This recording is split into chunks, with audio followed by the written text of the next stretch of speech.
Hi friends, how are you? A very good morning. तो today is 5th April. चलिए आज देखते हैं क्या था। एक तो पेज 2 पे कारा के बारे में था। कोई हाई कोर्ट में इनका केस चल रहा है किसी कपल्स को लेके। हिंदू कपल्स है, उन्होंने अडॉप्ट किया क्रिश्चियन चाइल्ड। उसको कुछ ज़्यादा पढ़ने की ज़रूरत नहीं है। जितना हमने ऑलरेडी डिस्कस की है कारा के बारे में, यही देख लीजिएगा। और मैं इन 2 महीनों में मैंने देखा इसके ऊपर काफ़ी केसेस रजिस्टर हुए हैं। तो थोड़ा-सा कारा का बेसिक्स पढ़ लीजिएगा, जितना हमने डिस्कस किया था डिस्कशंस में, उससे ज़्यादा करने की ज़रूरत नहीं है। तो उसके बाद आते हैं एडिटोरियल पे। बाकी तो सब पॉलिटिक्स भरी हुई है। एडिटोरियल पे आते हैं। जो बिडेन ने अलाउ कर दिया है, जो इन्होंने बैन लगाया था ट्रंप ने, H-1B वीज़ा को बैन किया हुआ था स्किल्ड वर्कर्स के लिए, तो वो ख़त्म करने के लिए अलाउ कर दिया है जो बिडेन ने। Very good for Indians. And इससे ज़्यादा कुछ उसमें करने की ज़रूरत नहीं है, ना ये क्वेश्चंस आते हैं, ना ही इम्पोर्टेंट है फॉर यूपीएससी। उसके बाद एक एडिटोरियल पे रेयर डिजीज़ के बारे में था। थोड़ा-सा इसकी डेफिनेशन देख लीजिए, डब्ल्यूएचओ क्या डिफाइन करता है रेयर डिजीज़ को।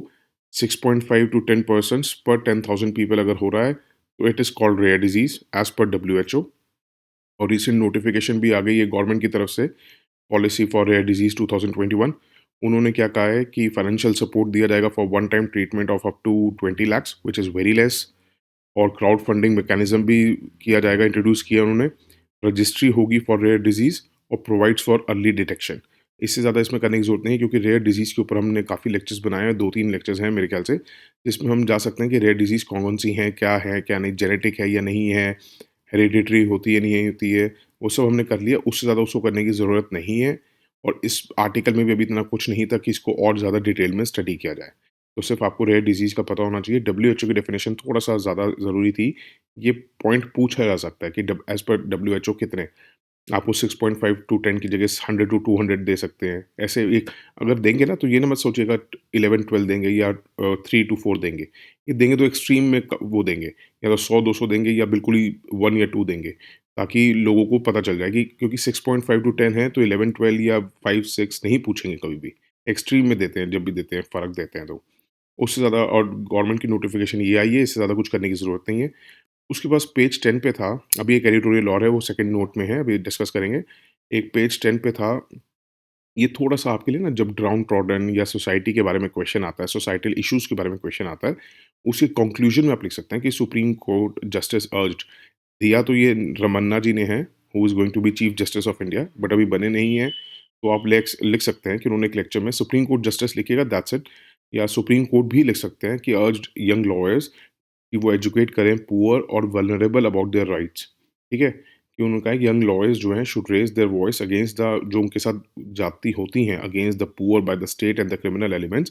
तो young lawyers should come forward और उनको उनकी आवाज़ उठानी चाहिए, रेदर कि वो अपनी क्लाइंटेल बढ़ाते रहें। तो ये बड़ा अच्छा पॉइंट है। तो आप सोसाइटी इश्यूज़ पे आए या कुछ भी आए, तो इसको आप as a conclusion point use कर सकते हैं। ठीक है? उसके बाद पेज 13 पे था स्प्रिंग रिवॉल्यूशन के बारे में, जो एफर्ट्स म्यांमार में चल रहे हैं। कल वो ईस्टर एग इन्होंने वो शो किया था उनको। तो याद रखिएगा स्प्रिंग रिवॉल्यूशन के बारे में आए, क्योंकि देखिए स्प्रिंग रिवॉल्यूशन ना बहुत सारे हैं, अरब स्प्रिंग भी है, स्प्रिंग रिवॉल्यूशन 1848 में भी हुआ था। तो बट अगर अब आज के सिनेरियो में आता है, तो स्प्रिंग रिवॉल्यूशन आपको ज़्यादा कुछ नहीं होगा, इसमें डिटेल में नहीं पूछेंगे। बस स्प्रिंग रिवॉल्यूशन लिखा होगा, तो ये किस कंट्री से कनेक्टेड है, तो आपने म्यांमार को सिलेक्ट करना है। उसके बाद एक एडिटोरियल पे था। बाकी सारे एडिटोरियल पे तो आपने देखा होगा कि पॉलिटिक्स ही चल रही है फ्रीबीज़ के बारे में, और वो कुछ ना पढ़ना, मैंने पढ़ा, मज़ा आता है, मिर्च मसाला है उसमें, बाकी हमारे लिए कुछ इम्पोर्टेंट नहीं है। हो तो मैं आपको बता देता। सेकंड एडिटोरियल पेज पे थोड़ा-सा रेशियल डिस्क्रिमिनेशन के बारे में था। ये थोड़ा-सा देखिएगा कि रेशियल डिस्क्रिमिनेशन, अगर आपके पास क्वेश्चन आता है मेंस वालों के लिए, प्रीलिम्स के लिए इम्पोर्टेंट नहीं है। तो क्या है कि beyond being a breach of human rights की पे को ब्रीच कर रहा है, but it has harmful effects on human health के ऊपर भी है, वेल बीइंग के ऊपर भी है। और ये पूरी सोशल कोहेशन सोसाइटी को वाइडली ड्रेसअप करता है। रिस्क है ये अपने सोसाइटी को ड्रेसअप करने में। तो ये जो है, इस रेशियल डिस्क्रिमिनेशन की डेफिनेशन आप ये दे सकते हैं। उसके बाद आप जो हमारे उसमें तो आप ना पहले ये पॉइंट दीजिएगा कि जो इंटरनेट पे एनोनिमिटी, मतलब एनोनिमिटी का मतलब होता है बिना कोई नाम के। आप इंटरनेट पे अगर आज आप भी कुछ डाल दें, अपना नाम कुछ भी एक्स वाई जेड रख के, तो पता नहीं चलता किसने कहा है किसने नहीं। तो उस वजह से ना, ये इंटरनेट की एनोनिमिटी की वजह से जो रेसिस्ट लोग हैं ना, जो ये काम करते हैं, तो वो उनको बड़ा फ़ायदा हो रहा है कि वो इनएक्यूरेट इन्फॉर्मेशन स्प्रेड करते हैं ऑनलाइन पे। आपने पेंडेमिक सिचुएशन भी देखा था इंडिया में, और श्रीलंका में भी ये हुआ था कि सोशल मीडिया ग्रुप्स और मैसेजिंग प्लेटफॉर्म्स पे सोशल और इकोनॉमिक बॉयकॉट्स करने को कहा गया था रिलीजियस माइनॉरिटीज़ के लिए कि ये फॉल्स इन्फॉर्मेशन स्प्रेड की गई थी कि वो वायरस फैला रहे हैं। ये भी बहुत गलत हुआ था। यूएस में आपने देखा होगा पेंडेमिक के टाइम पे क्या हुआ था कि hate sites post against Asians बहुत ग्रीव हुई थी, 200% ग्रीव हो गई थी। तो ये एग्जाम्पल्स दे सकते हैं। उसके बाद आप क्या करेंगे कि हमारे फंडामेंटल राइट्स जितना भी हमारे आपने आर्टिकल 14 से लेकर आर्टिकल सारा 32 31 30 तक पढ़ा होगा ना, वो सब दीजिएगा। 32 भी दीजिएगा, ठीक है, कि कैसे हम सुप्रीम कोर्ट अप्रोच कर सकते हैं अगर हमारे राइट्स वो हो रहे हैं तो, ठीक है। वो सब देने के बाद आप इसके कंक्लूजन में, रेशियल डिस्क्रिमिनेशन के कंक्लूजन में लिख सकते हैं कि इसके फिलहाल क्या इनिशिएटिव्स लिए गए कि यूनेस्को हेडक्वार्टर जो है पेरिस में, उसने global forum against racism and discrimination किया मार्च 22 टू 2021। मार्च 2021 भी कह सकते हैं, अगर डेट याद न रहे, in partnership with the Republic of Korea. उसके बाद इसकी बहुत ज़्यादा डिटेल मत लिखिएगा, बट आप रिसेंट इनिशिएटिव्स लिख सकते हैं, ठीक है। ये कंक्लूजन के साथ आप इसको ख़त्म कर सकते हैं, अपने फंडामेंटल राइट्स लिख के, उसके बाद ये कंक्लूजन लिख के। उसमें रेशियल डिस्क्रिमिनेशन में आप ये जो भी हमने इससे पहले वाले नोट में भी डिस्कस किया था कि उसने क्या यंग लॉयर्स को अर्ज किया है कि वो ड्राउन टॉटन सोसाइटी के लिए आए, तो उसमें आप ये लिख सकते हैं कि उन्होंने कहा था कि अर्ज किया था कि वो जो ऐसी सोसाइटी है जो रेशियल डिस्क्रिमिनेशन भी फेस कर रहे हैं, वो भी यंग लॉयर्स भी आए। आप अपनी पॉइंट की तरह लिख सकते हैं इसको, तो बहुत ही अच्छा लगेगा ये पॉइंट। आप इसको डिस्कस करना मत भूलिएगा, ठीक है। इससे ज़्यादा कुछ नहीं था न्यूज़पेपर में। कल एक क्वेरी थी कि सर जेट स्ट्रीम्स के बारे में बताएं।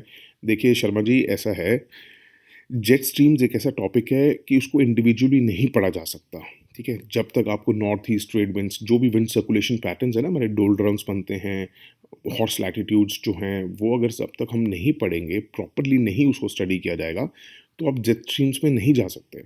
एंड मुझे पता है, मैं कई दिनों से कह रहा हूँ आपको कि हम लोग जीएस शुरू करेंगे। देखिए हर चीज़ को स्टार्ट होने में टाइम लग जाता है। अब हमारी टीम बन चुकी है प्रॉपर, एंड देखिए अब एडवर्टीजमेंट्स वगैरह करने वाले हैं। बहुत जल्दी हम लोग ये लेके आएंगे जीएस कोर्स।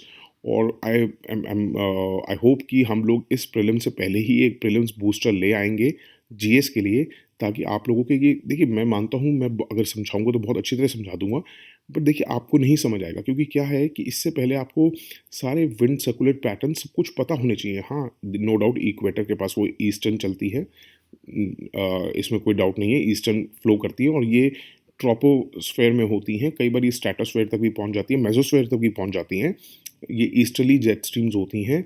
बट इसका पैटर्न समझाने के लिए ना, कि ये, क्योंकि ये हवा ये ज़मीन पे नहीं होती, ये बहुत ऊपर होती है, 10 किलोमीटर ऊपर होती है, इसका पैटर्न बिल्कुल डिफरेंट है। और वो कैसे इन्फ्लुएंस करता है और कैसे इन्फ्लुएंस होता है, इसके जानने के लिए बहुत ज़्यादा लंबी स्टडी की ज़रूरत है। जब हम अगर जीएस में शुरू करेंगे तो ज्योग्राफी जो बेसिक्स हम पढ़ेंगे, उसमें जब हम धीरे धीरे सारे विंड्स के पैटर्न पढ़ेंगे ना, उसके बाद ये अंडरस्टैंडिंग करना बड़ा ईजी हो जाएगा। चाहे आप मुझे कहेंगे ना कि नहीं मुझे वो सारे पैटर्न्स पता हैं, आप बताइए, तो मेरे लिए बड़ा मुश्किल हो जाएगा कि मैं एकदम से आपको मतलब आपने पढ़ा तो है नहीं, फर्स्ट टू 10th तो नहीं पढ़ा आपने, या मैं एज्यूम कर रहा हूँ कि आप कह रहे हैं मैंने पढ़ लिया है, बट मुझे तो नहीं पता ना आपने फर्स्ट टू 10th कितनी प्रॉपरली पढ़ा, और मैं सीधा आपको 12th का आपको बताने लग जाऊँ, तो वो ठीक नहीं रहेगा। तो बहुत जल्दी जीएस का कोर्स आएगा। आई एम रियली सॉरी, अभी आपकी क्वेरी सॉल्व नहीं हो सकती, बट आई ट्रस्ट मी, बहुत जल्दी हम लेके आ रहे हैं, टीम बन चुकी है, कंटेंट्स रेडी हो चुके हैं। अब एडवर्टीजमेंट्स करके जल्दी से जल्दी इसको कोशिश करेंगे शुरू करने की, ठीक है। That's it for today, thank you so much, have a good day, bye, take care.